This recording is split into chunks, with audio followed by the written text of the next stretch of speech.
Perkenalkan, nama saya Fitri. Di sini saya akan mencoba menjelaskan tentang apa itu dialog dan ilustrasi dialog, metode menangani dialog. Nah, dan di dalam dialog itu ada beberapa algoritma. Saya akan mencoba menjelaskan salah satu dari algoritma dialog itu dan memberikan salah satu contohnya. Nah, kita langsung aja kepada pembahasan yang pertama. Apa itu yang dimaksud dengan dialog? Dialog itu adalah kebutuhan di dalam sistem operasi, berarti suatu kondisi di mana sekumpulan proses tidak dapat berjalan kembali atau tidak ada komunikasi per antar proses. Atau definisi lain juga biasa mengatakan dengan sekumpulan proses yang terblok, yang tiap proses tersebut memegang sumber daya dan menunggu untuk mendapatkan sumber daya yang dipegang oleh proses dalam kumpulan tersebut. Nah, di dalam dialog itu ada istilah ilustrasinya. Nah, penyebab ilustrasi itu yang pada umumnya terjadi karena terbatasnya sumber daya yang akan digunakan oleh proses-proses. Nah, untuk menangani metode biar dialog itu terjadi, kita melakukan beberapa cara. Yang pertama, menggunakan protokol untuk mencegah atau menghindari dialog. Yang kedua, kita bisa mendeteksi terjadinya dialog lalu memperbaikinya. Yang ketiga, kita juga bisa mengabaikan dialog tersebut. Nah, untuk memastikan tidak memasuki dialog, sistem dapat menggunakan pencegahan atau penghindaran. Penghindaran dialog itu membutuhkan informasi tentang sumber daya yang dimana akan suatu proses menerima dan beberapa lama akan digunakan. Nah, di sini juga akan kita bahas tentang beberapa pencegahan untuk menghindari dialog tersebut. Pencegahannya itu terdiri dari 4 cara. Yang pertama yaitu masalah mutual eksklusif, yang kedua masalah kondisi, yang ketiga masalah tidak preemption, yang keempat masalah lingkaran tunggu.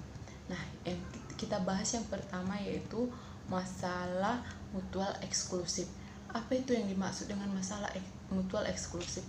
Masalah ini disebut dengan kondisi ini tidak dapat dilarang jika aksesnya perlu bersifat spesial untuk suatu proses, maka hal ini harus didukung oleh kemampuan sistem operasinya. Jadi kita usahakan agar tidak menggunakan kondisi spesial tersebut sehingga sedapat mungkin deadlock dapat kita hindari. Nah, yang kedua, masalah kondisi. Nah, masalah kondisi ini menunggu dan memegang penanggulangan deadlock tersebut. Dari kondisi ini lebih baik dan menjanjikan daripada masalah mutual eksklusif, asalkan kita dapat memegang sumber daya untuk menunggu sumber daya yang lain. Yang ketiga, masalah preemption. Masalah ini disebut juga dengan hal ketiga, jangan sampai ada preemption pada sumbernya yang telah dialokasikan. Untuk memastikan hal ini, kita dapat menggunakan protokol yang untuk menghindari deadlock itu biar tidak terjadi. Nah, yang keempat, masalah lingkaran tunggu. Masalah ini dapat ditangani oleh sebuah protokol yang menjaga agar sebuah proses tidak membuat lingkaran siklus yang dapat mengakibatkan deadlock dengan cara memberikan penomoran kepada sumber daya dan bila suatu proses meminta sumber daya yang lain. Nah, selanjutnya di dalam deadlock itu terdapat beberapa algoritma. Salah satunya itu algoritma starvation. Algoritma starvation ini termasuk pada sistem komputer mendatang, yaitu menuju ke sistem multiprocessing, multiprogramming, terdistribusi dan paralel yang mengharuskan adanya proses-proses yang berjalan bersama. Nah, dalam kongruensi ini pasti ada masalah, yang salah satunya adalah starvation. Starvation adalah kondisi yang biasanya terjadi setelah deadlock, proses yang kekurangan rescue atau karena terjadi deadlock tidak akan pernah mendapatkan rescue yang dibutuhkan sehingga mengalami starvation atau kelaparan. Ilustrasinya seperti ini, dengan deadlock seperti contohnya seperti kayak adanya sebuah antrian di sebelah kiri menunggu antrian kanan untuk mengosongkan jembatan atau rescue atau penghubungnya. Begitu juga dengan antrian yang kanan. Nah, akhirnya tidak terjadi kemajuan dalam kerja dua antrian tersebut. Misalnya nih ada dua proses nih, di mana proses A mempunyai resource X dan proses B mempunyai resource Y. Kemudian kedua proses ini dijalankan bersama. Proses A memerlukan resource Y dan proses B memerlukan resource X. Tetapi kedua proses ini tidak akan memberikan resource yang dimiliki sebelum proses dirinya sendiri selesai dilakukan. Nah, sehingga di dalam proses antrian itu akan terjadi proses saling tunggu-menunggu agar proses itu dapat berjalan dengan selesai. Nah, namun di dalam starvation itu juga bisa terjadi tanpa deadlock.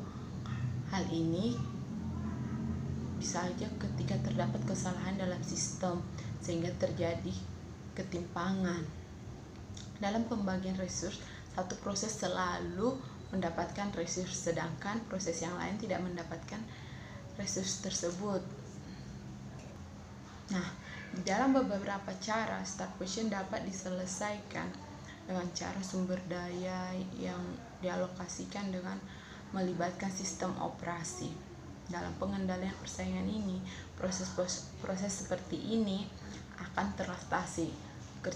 Kerjasama ini meliputi sistem operasi yang saling berinteraksi tanpa dinyatakan dengan eksplisit.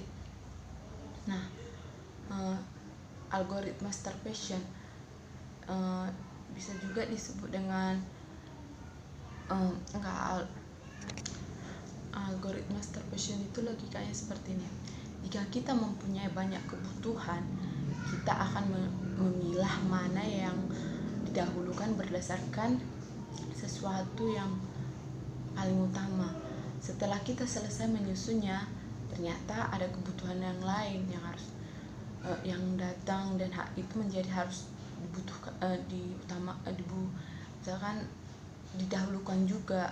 Nah, daripada kebutuhan kita ada rencana kita yang mau ngapain kayak gitu, dan kebutuhan yang mendatang itu mengalahkan kebutuhan yang dari salah satunya yang udah kita rencanakan gitu. Jadi sebelum kebutuhan A terpenuhi, datang lagi kebutuhan yang lain yang mengalahkan kebutuhan yang awal. Jika hal ini terjadi secara terus-menerus, maka ada kebutuhan awal yang tidak terpenuhi starvation-nya. Nah, begitu. Nah, contohnya di dalam kehidupan mahasiswa nih, dosen mahasiswa tersebut mempunyai tugasnya tuh udah ada 3 gitu. Nah, dia berencana ada keinginan untuk hangout atau jalan sama kawan atau nongkrong.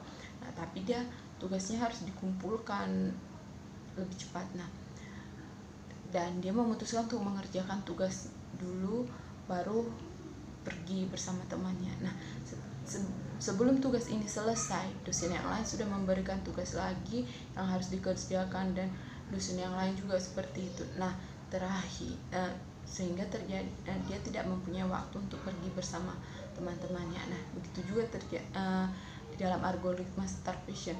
Kadang kebutuhan yang paling utama yang udah kita rencanakan harus kita jalankan gitu, bisa aja itu tidak akan terjadi karena ada kebutuhan yang lain yang harus kita kerjakan. Nah, demikianlah pemaparan saya tentang dialog. Jika ada yang kurang lebih atau kurang lengkap, mari kita sama-sama membuka tentang pelajaran dialog karena itu sangat bermanfaat bagi kita. Sekian dan terima kasih.